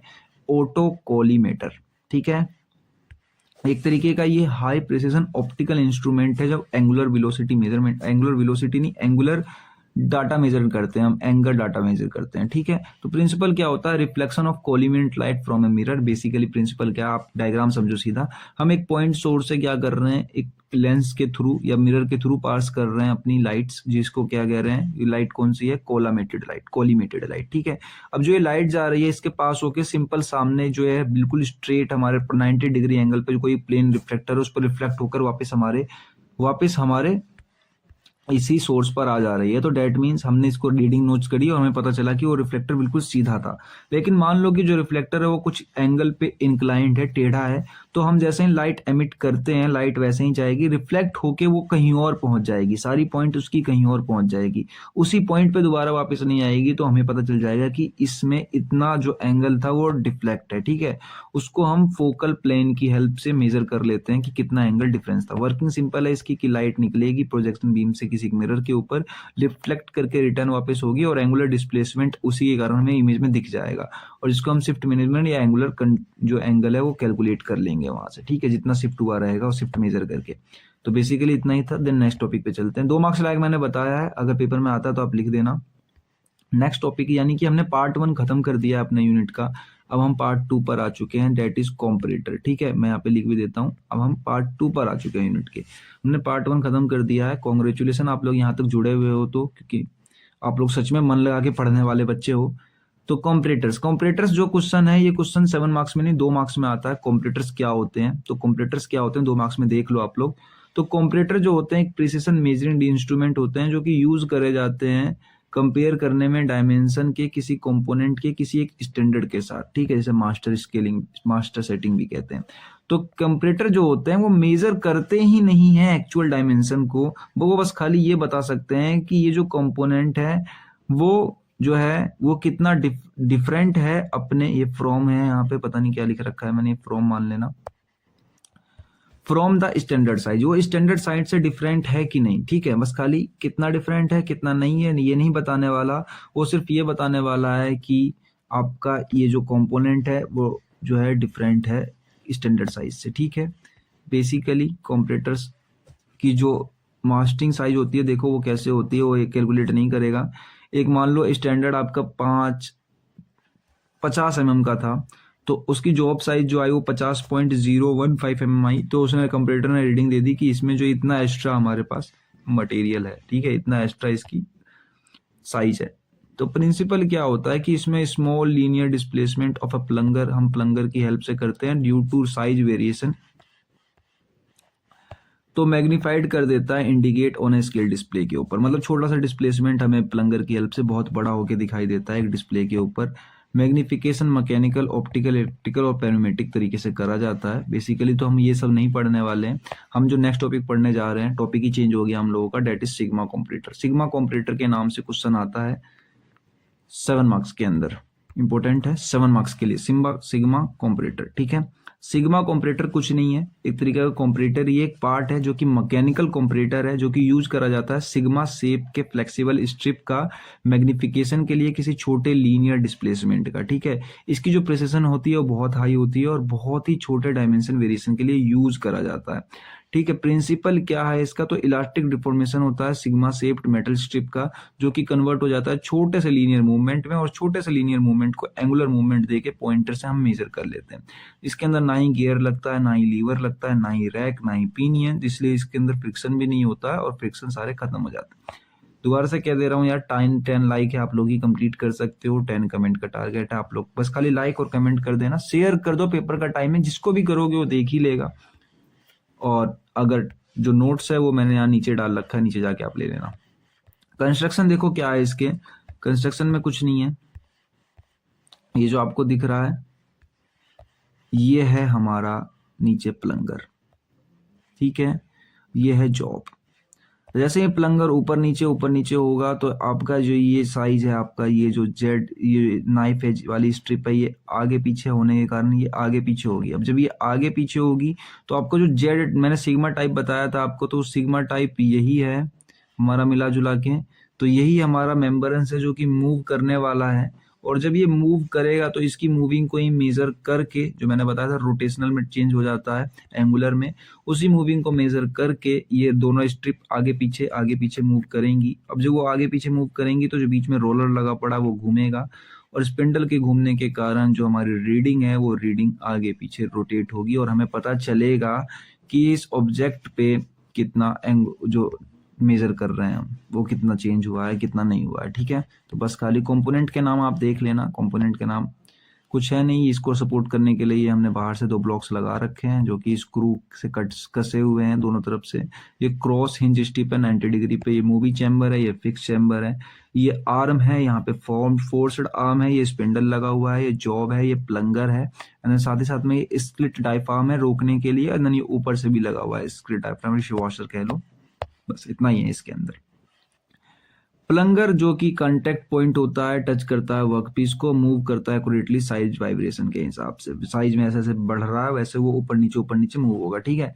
सिग्मा स्ट्रिप जो है वो थिन इलास्टिक मटेरियल की बनी हुई होती है, अरेंज होती है सिग्मा शेप में और रिस्पॉन्सिबल होती है मैग्निफिकेशन के लिए। यही जो है हमारी चेंज होगी तो हमको आर बाहर जो है रीडिंग मिलेगी। कनेक्ट होती है सिग्मा स्ट्रिप से, जो पॉइंटर होता है और इंडिकेट डेविएशन हमें देता है, स्केल जो है कैलिब्रेट करके माइक्रोन में दिखाता है हमें, और ऊपर से पूरी केजिंग करके रखते हैं, ठीक है। वर्किंग क्या है, वर्किंग कुछ नहीं है, अब लिखा हुआ भी देख लो, जो आपको मैंने बताया वही लिख रखा है कि कंपरेटर जो होता है फर्स्ट करा जाता है 0 पे, उसके यूजिंग मास्टर गेज का यूज करके, उसका वर्क पीस जो है वो प्लेस करके प्लंगर जो है ऊपर नीचे डाउन अप करता है, उसकी साइज को वेरिएशन के हिसाब से जो मूवमेंट होती है वो इलास्टिक डिफॉर्मेशन से बेंडिंग के कारण सिग्मा स्ट्रिप के पास जाती है, जिसके कारण स्ट्रिप बेंड हो जाती है और रिजल्ट में हमें एंगुलर मोमेंटम पॉइंटर के थ्रू देखने को मिलता है, जो पॉइंटर डिफ्लेक्ट होकर जो है पॉजिटिव या नेगेटिव करके हमें दिखाता है कि ये स्टैंडर्ड साइज ज्यादा बड़ा है या छोटा है।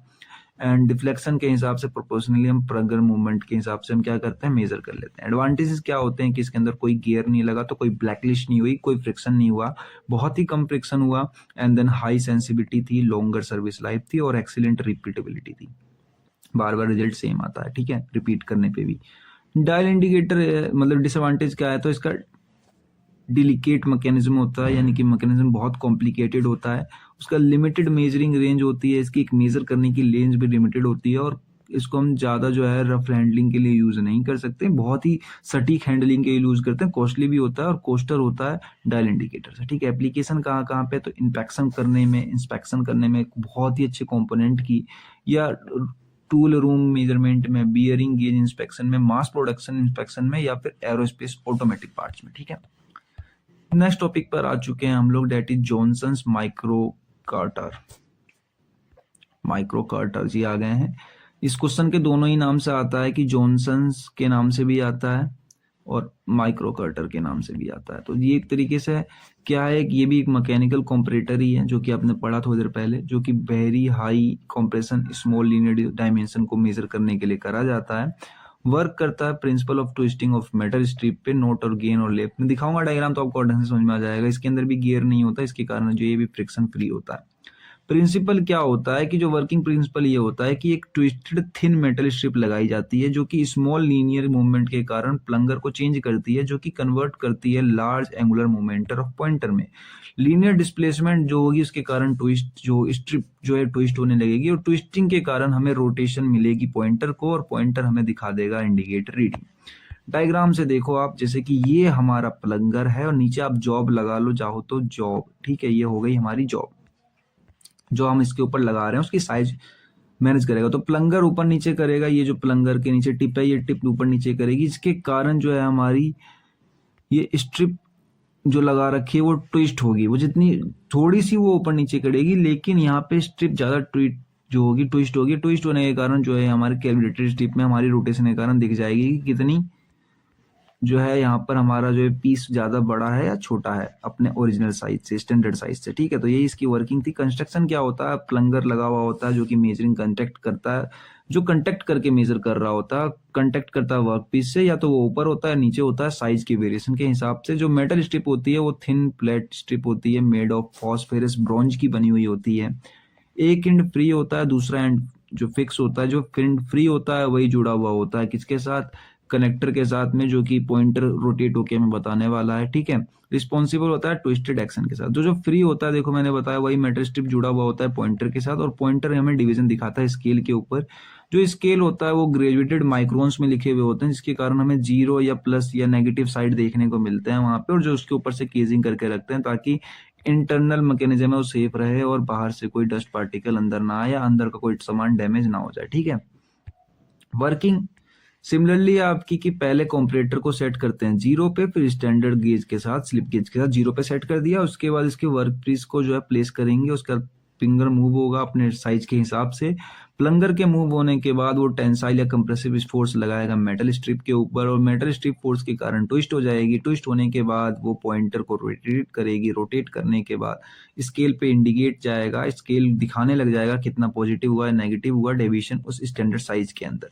एडवांटेज क्या है, कि high magnification, high accuracy and low blackish error, यानी कि, और इसके अंदर फ्रिक्शन भी कम होती है, ये भी लिख सकते हो आप, और ज्यादा टाइम तक चलता भी है, और स्मूथ पॉइंटर मूवर होता है। डिसएडवांटेज ये है कि इसकी लिमिटेड मेजरिंग रेंज है इसकी भी, और इसको भी बनाना बहुत मुश्किल है, डेडिकेटेड कंस्ट्रक्शन है इसका, और सुटेबल नहीं है किसी रफ सॉफ्ट फ्लोर यूज के लिए। मैं पिछले वाला भी सुटेबल नहीं था रफ यूज के लिए, और मेजर नहीं कर सकते आप इससे एब्सोल्यूट साइज, जैसे पिछले बार वाले में भी आप इससे मेजर नहीं कर सकते थे एब्सोल्यूट साइज। खाली आप ये पता कर सकते हो कि ज्यादा बड़ा है या छोटा है ओरिजिनल साइज से। अब इसको प्रेसिशन सेम दोनों जगह, सेम ही जगह पर यूज कराता है, गेज चेकिंग में, बियरिंग में, मेजरमेंट स्मॉल टॉलरेंस में, मास प्रोडक्शन इंस्पेक्शन में, या कैलिब्रेटेड ऑफ गेज में, ठीक है। एडवांटेज डिसएडवांटेज थोड़े से अलग थे। नेक्स्ट टॉपिक पे हम लोग आ चुके हैं, और ये क्वेश्चन जो है डेट इज ऑल्सो इम्पोर्टेंट। मैंने अब तक मैं जितने भी क्वेश्चन पढ़ाते हुए आ रहा हूँ सब 7 मार्क्स के लिए ही चल रहे हैं, तो ये क्वेश्चन भी जो है 2 मार्क्स में, अगर 7 मार्क्स वाले आते हैं तो 2 मार्क्स में आ जाएंगे, अगर खुद आते हैं तो 7 मार्क्स में आएंगे। लिमिट गेज क्या होता है 7 मार्क्स के अंदर। अब देखो लिमिट गेज क्या है, एक मास प्रोडक्शन जो हम कर रहे हैं। आप एक छोटा सा पहला डायग्राम मतलब डेफिनेशन समझो, कि हम जब मास प्रोडक्शन कर रहे हैं तो हर एक कंपोनेंट का डायमेंशन इंस्ट्रूमेंट लेके चेक करना, वर्नियर कैलिपर से या माइक्रोमीटर से, तो ये बहुत धीरे हो जाता है और बहुत टाइम कंज्यूमिंग भी होता है, और इससे प्रोडक्शन रेट भी धीरे हो जाएगी। इसलिए हम लिमिट गेज का यूज करते हैं, जो कि फटाक से यानी बहुत जल्दी हमें बता देगा कि ये चीज सही है या गलत है, और चेक करके किसी कंपोनेंट को प्रेजेंट प्रिस्क्राइब्ड लिमिट्स के अंदर। जैसे कि मान लो मैंने ये एक रोड बनाई है, ठीक है, और बहुत सारी मास प्रोडक्शन इस रोड की हो रही है, तो इस रोड को मेजर करने के लिए मेरे को वर्नियर कैलिपर लाना पड़ेगा और इसका आउटर डायमीटर चेक करना पड़ेगा कि इस रोड की सही है, इसके बाद वाले रोड की सही है, इसके बाद वाले रोड की सही है, तो बहुत टाइम लगेगा। इसलिए मैंने एक स्टैंडर्ड साइज का कह सकते हो एक लिमिट गेज बना लिया है। इसकी लिमिट स्टैंडर्ड रख दी है मैंने। इसके अंदर इसको जो है फिट करके देखेंगे, अगर ये इजीली चला गया तो ठीक है, मतलब इसकी साइज सही है। अगर ये नहीं गया तो पीस जो है रिजेक्ट है। और अगर मैं अब दोनों ही केस बताऊंगा, अगर ये जा रहा है और नहीं जा रहा है, दोनों ही केस में अलग अलग केस बैठते हैं, ठीक है। बेसिकली जा रहा है और नहीं जा रहा है को हम कहते हैं गो नॉन गो, ठीक है। मतलब एक बार तो हम चेक करेंगे साइज ज्यादा तो नहीं है, ज्यादा। दूसरी बार साइज चेक करेंगे कि कहीं साइज कम तो नहीं है, दो ही चीज चेक करेंगे, ज्यादा तो नहीं है, कम तो नहीं है, दोनों बताऊंगा जब प्रिंसिपल आएगा, ठीक है। और ये हमें एक्चुअल साइज नहीं बता के देता है, खाली यही बताता है कि वो जो पीस है हमारा वो एक्सेप्टेबल है मार्केट में बेचने के लिए कि नहीं, ठीक है। तो जो या किसी पार्ट के साथ फिट हो जाएगा कि नहीं। तो जो एक लिमिट गेज होता है वो एक नॉन इंडिकेटिंग मेजरिंग डिवाइस होता है, जो कि सिर्फ चेक करता है कि जो हमारा डायमेंशन है उस मैन्युफैक्चरिंग पार्ट का वो स्पेसिफिक टॉलरेंस और लिमिट के साथ है या नहीं, ठीक है। तो ये बेस जो होता है वो Taylor's principle of gauge design के ऊपर होता है। अब देखो next topic is going to be Taylor principle gauge design, ठीक है। अब ये क्वेश्चन 2 मार्क्स में 7 मार्क्स में अगर पूछा भी जाए तो आप लिख देना, टेलर प्रिंसिपल में बताने जा रहा हूं, इंपॉर्टेंट है, लिख देता हूं मैं। क्योंकि पिछले से पिछले साल जब ये पेपर चलता था 5 साल पहले, यानी अब से टोटल 6 साल पहले ये क्वेश्चन आ चुका है, टेलर प्रिंसिपल। तो टेलर प्रिंसिपल का मतलब यही होता है कि जो आपने गेज बनाया है गो गेज, तो वो मैक्सिमम मटेरियल की साइज चेक करता है, और जो नॉन गो गेज बनाया है वो मिनिमम साइज मटेरियल की चेक करता है। अब देखो कैसे, केस नंबर 1 में होल के केस में आप दो ही केस में यूज कर सकते हो। जो टेलर प्रिंसिपल दिया था उसने स्टेटमेंट यही थी, स्टेटमेंट एज इट इज लिख देना जो मैंने बताई है, कि जो आपका गो गेज है वो चेक करेगा मैक्सिमम साइज, और जो आपका नॉन गो गेज है वो चेक करेगा मिनिमम साइज मटेरियल की कंडीशन का, ठीक है। कंपोनेंट आप कौन कौन से यूज कर रहे हो, एक होल में एक शाफ्ट में। होल में मतलब कि आपने ये एक डायमीटर बना रखा है, ठीक है, इसकी जो होल है वो ज्यादा अंदर से बड़ी तो नहीं है या छोटी तो नहीं है। तो इसके लिए आपके पास देखो 2 मेथड होते हैं। पहले मैं शाफ्ट की डेफिनेशन ले लेता हूँ। मान लो आपने ये रोड बनाया है, शाफ्ट है, तो पहली बार तो हम इसके अंदर जो है इसको घुसा के देखेंगे और चेक करेंगे कि अगर ये इसके अंदर इजीली चल जा रहा है तो ठीक है, मतलब इसकी जो हमारी ये गो है, गो मतलब अंदर जाने वाला, तो इसका मतलब इसकी मैक्सिमम साइज जो है वो तो ठीक है, मतलब इसकी मिनिमम साइज ठीक है। अब इसकी चेक करी जाएगी मैक्सिमम साइज कहीं ज्यादा तो नहीं हो गई है। तो मैक्सिमम साइज में हम क्या करेंगे, मैक्सिमम साइज में हमारा ये ही पार्ट रहेगा, इसके अंदर इसको नहीं जाना चाहिए, मतलब जो हमने रोड बना रखा है इसके अंदर इसको नहीं जाना चाहिए। अगर ये इसके अंदर भी चला जा रहा है तो डेट मीन्स है कि ये जो है ये उससे भी छोटा होगा, पिछले वाले से भी छोटा होगा, इसके अंदर इसको नहीं जाना चाहिए था, ये इसकी मिनिमम साइज हो जाएगी, ठीक है। अगर आपको समझ में नहीं आ रहा तो परेशान मत हो, मैं आगे दोबारा डिटेल में जब आएगा टॉपिक तो समझाऊंगा, लिख भी रखा है। जैसे होल के लिए क्या होता है कि अगर वो जो है मटेरियल आपका MMC अगर उसकी स्मॉलेस्ट साइज होल है तो वो गो में जाएगा, और अगर लार्जेस्ट है तो मतलब इस तरीके से आपको देखना पड़ता है कि होल के लिए स्मॉलेस्ट साइज के लिए मिनिमम होती है और मैक्सिमम होती है। Minimum material size, smallest hole size, maximum जो होती है वो लार्जेस्ट वाली होती है। सॉफ्ट के केस में मैक्सिमम लार्जेस्ट ही होती है और मिनिमम स्मॉलेस्ट होती है, ठीक है। मीनिंग क्या है आप देखो समझो कि जो गो गेज होता है वो सारे के सारे रिलेटेड कर देता है डायमेंशन को एक बार में, लेकिन जो नॉन गे होता है वो सिर्फ एक को करता है, एक डायमेंशन को। अब देखो कैसे समझना, अब जो डायग्राम बताने जा रहा हूं ना वो ढंग से समझना। आप शाफ्ट का एग्जांपल लेंगे क्योंकि पिछली बार भी मैं शाफ्ट का ही लेते हुए आ रहा था। जैसे मान लो आपकी ये एक शाफ्ट है, ठीक है। अब इसकी आपको डायमेंशन चेक करनी है, तो डायमेंशन दो ही केस में चेक हो सकती है, या तो एक बार जो आपकी ज्यादा होगी, ज्यादा वाले को मैं बता रहा हूं हाई या मैक्सिमम मिनिमम मान लो, ठीक है, यानी मैक्सिमम। और जब आपकी या तो डायमीटर ज्यादा होगा, नहीं तो दूसरे केस में कम होगा, लो होगा, ठीक है। एक बार मैक्सिमम, एक बार लो, ठीक है, दो ही केस है। तो मैक्सिमम केस में हम क्या करते हैं, मैक्सिमम केस में अगर आपकी डायमेंशन मैक्सिमम है, ठीक है, मैक्सिमम है, तब हम एक गेज का यूज करते हैं गो, और मिनिमम है तब हम एक गेज का यूज करते हैं नॉन गो। अब कैसे, देखो आपने एक ये गेज बनाया है, इस गेज में अगर ये पास हो गया, मतलब अंदर चला गया, तो ये गो वाला था, ठीक है, यानी इसकी मैक्सिमम साइज जो थी वो इतनी होनी चाहिए थी, और ये इजीली अंदर चला गया, तो हमें पता चलेगा इसकी मैक्सिमम साइज तो सही है। लेकिन दूसरे केस में क्या होता है कि जब आपने बना रखा है दूसरा वाला, वो थोड़ा छोटा होता है, ठीक है, पहले वाले से थोड़ा छोटा होता है, उसमें ये नहीं जाना चाहिए, ठीक है। अगर ये उसमें भी चला गया तब तो पीसी खराब है, लेकिन अगर नहीं जाता, इसके अंदर ये नहीं जाता है, ठीक है, तो आपकी मिनिमम साइज इतनी होनी चाहिए थी, ठीक है, मिनिमम साइज आपकी बिल्कुल सही है, तो वो होता है नॉन गो, ठीक है। एक में आपका जाना चाहिए, एक में आपका नहीं जाना चाहिए, अगर दोनों ही सेटिस्फाई है तो आपका मटेरियल जो है बिल्कुल सही है, ठीक है। आप देखो प्रिंसिपल ऑफ नॉन गो और गो गेज के लिए ये वही टॉपिक है जो मैंने आपको थोड़ी देर पहले समझा दिया अच्छी तरीके से।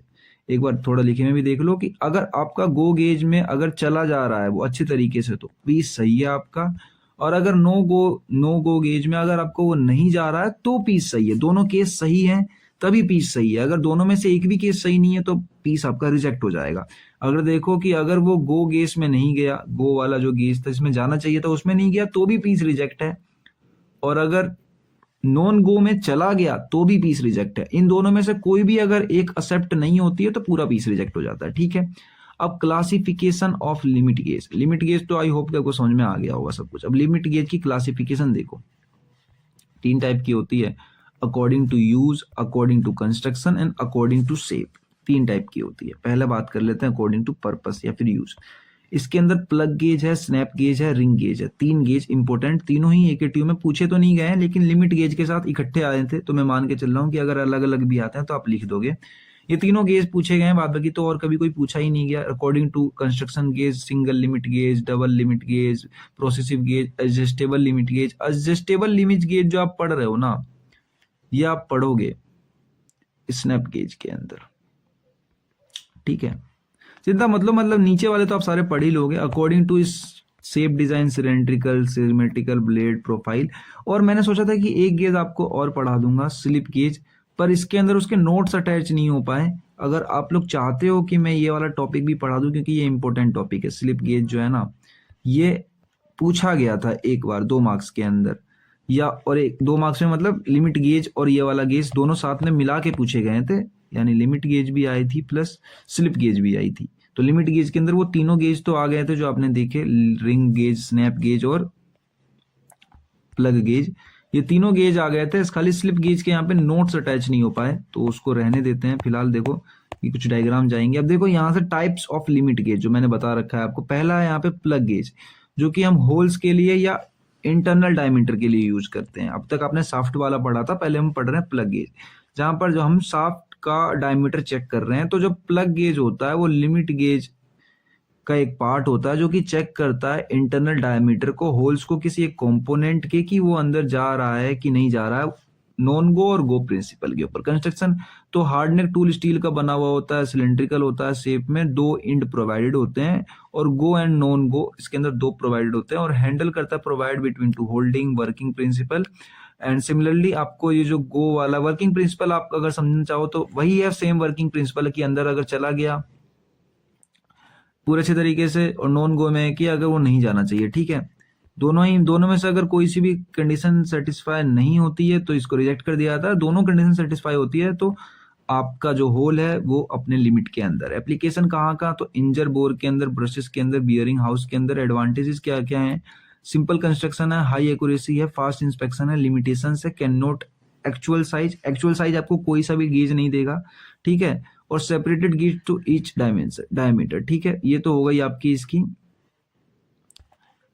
डिसएडवांटेज। अब इसका डायग्राम भी देख लो, इसका डायग्राम जो है वो दिखता कैसा है।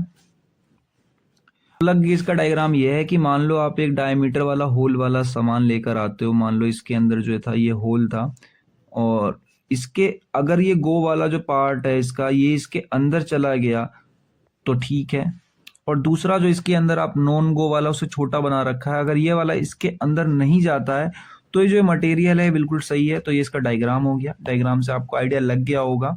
अब देन हम बात करते हैं दूसरे वाले की, डेट इज रिंग गेज की, ठीक है। दूसरे नंबर टॉपिक पे हम बात करते हैं रिंग गेज की। तो रिंग गेज का क्या है कि रिंग गेज की डेफिनेशन यही है कि एक रिंग गेज जो होती है वो लिमिट गेज ही होती है, जो कि चेक करती है external diameter of A shaft, किसी एक शाफ्ट की एक्सटर्नल डायमीटर चेक करती है। एक सर्कुलर रिंग होती है प्रीसियस इनर डायमीटर के साथ में, जो कि हार्डनेस स्टील से बनाई जाती है। प्रिंसिपल यही होता है गो नॉन गो, ठीक है। तो वेरी हाइड वियर ट्रीटमेंट के साथ रखते हैं और शाफ्ट जो है वो पास होती है गो रिंग के अंदर, तो अच्छी बात है। नो गो रिंग के अंदर अगर पास नहीं होती, दोनों कंडीशन सेटिस्फाई होती है, तो जो हमारा जो ये पार्ट है वो सही मान लिया जाता है, ठीक है। जो शाफ्ट एक्सेप्टेबल मान ली जाती है।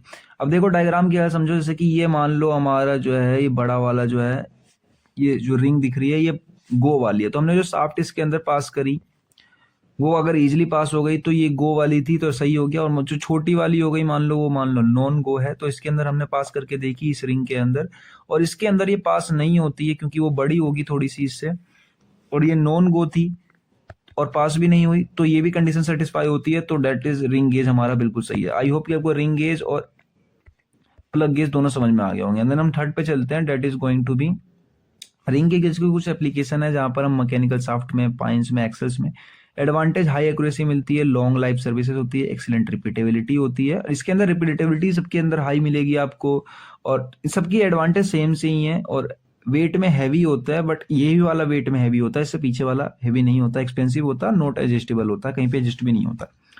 स्नैप गेज की बात कर लेते हैं। थर्ड पॉइंट आता है हमारा स्नैप गेज। तो स्नैप गेज फॉर शाफ्ट की ये बहुत क्विक चेक करता है किसी शाफ्ट को। स्नैप गेज भी हम शाफ्ट के लिए यूज करते हैं।